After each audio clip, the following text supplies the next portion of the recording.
Welcome to the Hire Yourself podcast. If you're ready to take control of your destiny, build wealth, and live life on your own terms, this is the place for you. Each week, Nat and I will talk about business, franchising, and personal growth to help make you more successful. Good morning, Sean. Hey, Pete. How's your morning going? Oh, Nat is skipping out on us again. I can't believe this. He must not like mornings. Oh, I don't know. But you know what? Guess what? I am pumped up. Why are you pumped up today, Pete? Oh, I am pumped up because we had our first snow of the season, and it doesn't get any more exciting than having snow. I disagree, but you seem very excited. So I am a little bit facetious there, but I am super excited for our guest today. I'd like to welcome Peter Barkman. Peter Barkman is an expert in franchising, a founder in BrandONE. Welcome, Peter. Thank you so much, Pete. I really appreciate it, man. Not very often I get to have a legend on the podcast. It is so great to have you here. And Peter, you have been in franchising for a very long time. Yeah, it's 35 years. It's hard to believe. I started as a franchisee with College Pro as a college kid and stayed in it all this time. Been in. I was going to say, yeah, 35 years. You must have started when you were 15. Yeah, I'm 55 now, so it was 20, but close enough. All right. Like I'm 15. All right. So how did you find yourself ended up being a franchisee so young? You know, my dad kind of inspired me, and I'm one of four boys, and we're all in our own businesses. So my dad worked for corporate America, and he got fired as the president of a company. And that same night, he started his own company and never looked back. Wow. So you raised an entrepreneur family. Yep. All right. So you invested in a franchise, you did that well, and then you moved on from that to other avenues of franchising or other activities. So what else have you done in the franchising industry? Yeah, so I spent about half my time on the operations side with Mako Auto Painting as director of development for Mako. Got to work with an iconic figure, Tony Martino there. And then another icon, Charlie Chase, who's the chairman of the IFA, who founded CertaPro Painters. I got to work with him, and we built that company to a pretty big company, 700 million. So it was a lot of fun. Holy cow, what great experience. And that whole idea of surrounding yourself with really successful people, all of a sudden you raise their level, and certainly you've done that. So I know you've got just tons of experience, and you're part of a very special group. You're a founder in BrandONE. Tell us about BrandONE. Yeah, so BrandONE, there are five of us that kind of got it started, and then there's a bunch of other super talented people that have joined the BrandONE family and team. But really, you know, we're a group of people that trust, like, and respect each other. We're all well known in franchising and have been successful for a long time, and we plan on keeping the bar pretty high at BrandONE to keep the right people into BrandONE and the brands that we choose to represent it. Sure. And when we talk about you guys, I mean, you're like the dream team. If we had to put together a basketball team, you would be the dream team. I mean, you really have some just great people. And I have been so impressed with the people that you've brought into the organization. They all seem like they're just exceptional. And it must be an incredible culture at BrandONE. It is. You know, when you make franchising your life's work, and that if you look across the board at the folks at BrandONE, this is our life's work. We take it very seriously, and we want to do it the right way every time. You know, we want to work with brands that we trust, like, and respect. We want to work with brands that are category killers, that are disruptive in a category and differentiated. And we want to work with brands that are highly profitable at the unit level, at the store level, or at the territory level. Yeah. So you guys are very selective in terms of your employees, but it sounds like also very selective in the franchise companies that you decide to work with, because that's your reputation, the people that you have in your organization, as well as the franchises that you support. Yeah, that's exactly right. We just want to keep that bar very, very high. And we kiss a lot of frogs. Like we talk to a lot of brands to figure out what brands we want to partner with. But it's really about the team, the category, and the unit economics that really drive our decision for which brands we'll work with. And the team part is the most important part because I'm too old to work with people I don't like, trust, and respect. Yeah, My wife absolutely. says I don't have a filter anymore. I think we're both a little guilty of that for sure. And tell me, so how many brands is BrandONE representing right now, or how many franchise concepts? We have 15 concepts, and they're all in all different categories and all different investment levels that are for different types of franchisees. I mean, all of the brands at BrandONE are not right for all of your Sure. clients. But there's probably a brand at BrandONE that is. Yeah, absolutely. 50. I didn't realize you had that many that were a part of your portfolio of franchises you support. So that is awesome. So I thought what we do is talk to one that is special to you. I know we've had some conversations, and it sounds like a really cool franchise concept because it's I think changing the industry. It's taking the industry to a whole new level. So let's talk a little bit about canine resorts because I know that's one of your favorites. So first, what kind of brought you guys to decide to work with canine resorts? Because I mean, there's a lot of companies out there that provide care for pets from the standpoint, dogs specifically, but what made them special? Why did you guys want to take them on to help them? Well, first off, we saw a world-class team there, and it all starts with support from the franchisor, and the founders are incredibly amazing people that are super passionate, super committed and competent, but they've also surrounded themselves with so much talent. So all of that success kind of breeds more success, and that in turn drives unbelievable franchise partners, very sophisticated franchise partners for canine resorts.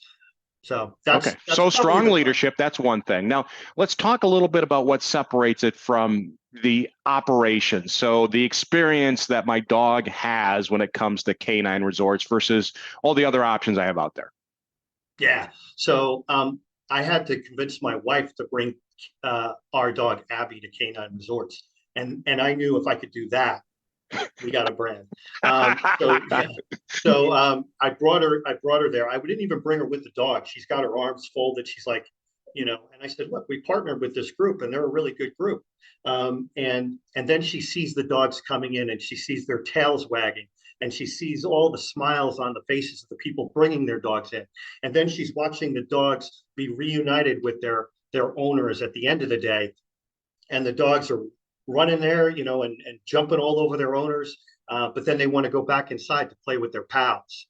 So this is like the happiest, healthiest, safest place on the planet for your four-legged loved one. And we're empty nesters. And so our dog is our kid now. Our kids are big and bad, and they're out of the house. Yeah, so absolutely, and our dogs do. They become now your center of attention and stuff like that. And we're Yeah. the same way. We're empty nesters. We've got I like to call it a luxury dog. So I'm waiting for canine resorts to come to where we live because it's excellent. So it's a happy place, but it's got to be more than that. I mean, it's a place where it's a great environment, but that's one piece of it. What else? What else makes canine resorts so special? Yeah, so it's the facility itself, right? So it's we're not building a kennel, we're building an actual hospital grade ventilation, antimicrobial, everything. So the odds of your dog coming home with kennel cough are very, very, very low. Where if you've ever had them at a kennel, you know that that's the opposite experience. And then you're taking them to the vet for $400 to deal with the kennel cough, and it Yeah. just takes that whole trip that you just took and makes it miserable on the back end. But it's also acoustics. We have an environment that reduces the amount of sound in the space because the sound can stress dogs out. And when they have a lot of, they're overloaded, they get sick. They have loose stools and all this other kind of nasty stuff. So we put a lot of thought into the facilities, everything from the light switches to you name it. That's what makes it special. Kind of like Disney versus the Carnival. right? Okay, sure. Disney and the Carnival are not the same. They both have rides, but they're not the same, right? Right.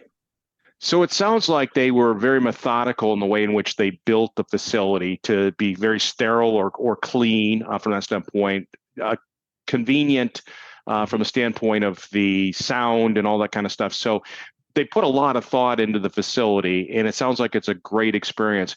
So how do you get good employees to work at a canine resort? I mean, I got to think that's really hard to have good people working at a canine resorts.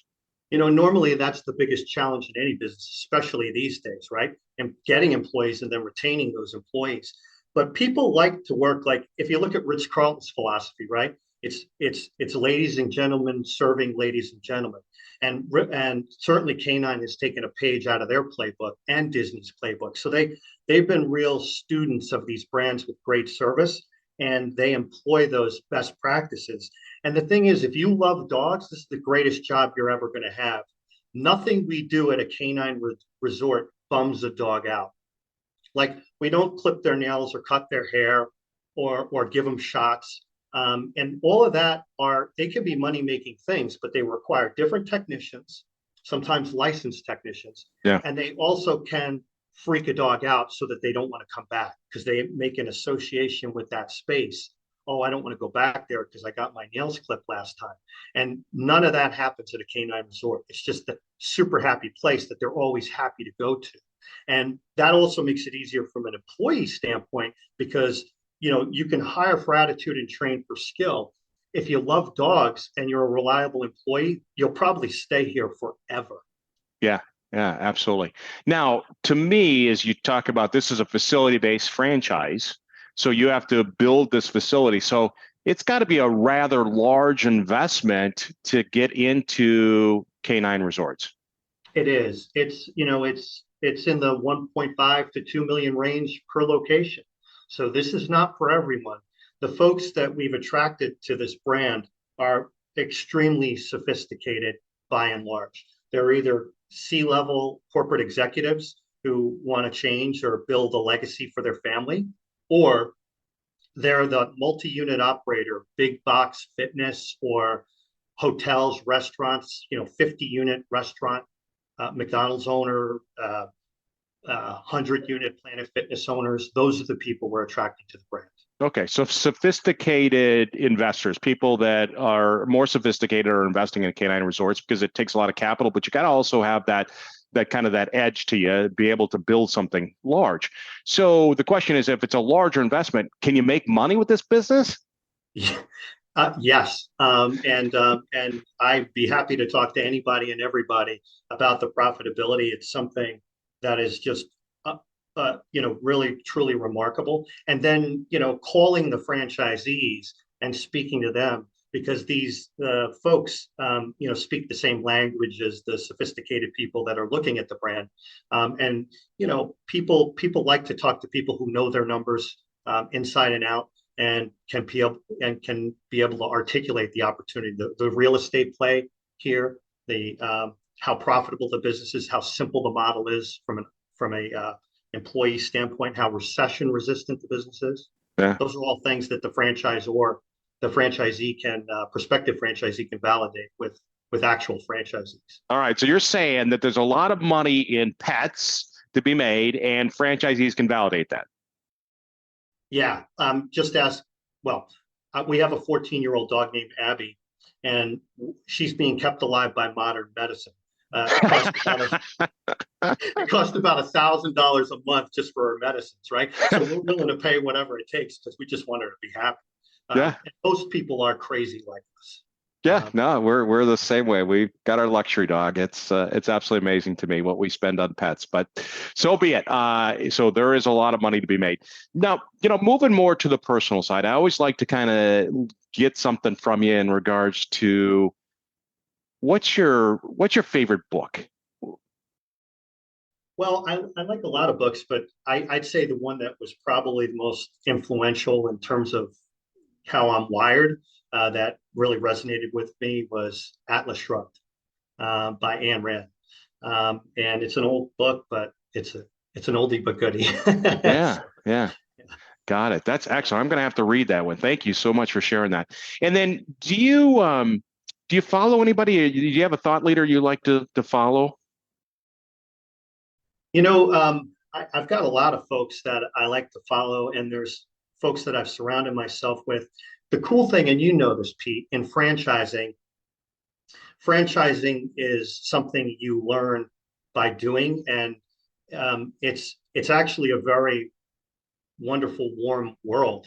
And people who've been in franchising for a long time tend to be the most giving people because they realize they started out and they didn't know anything about franchising because you can't really learn about it in school or anything, right? So it's kind of this tribal knowledge.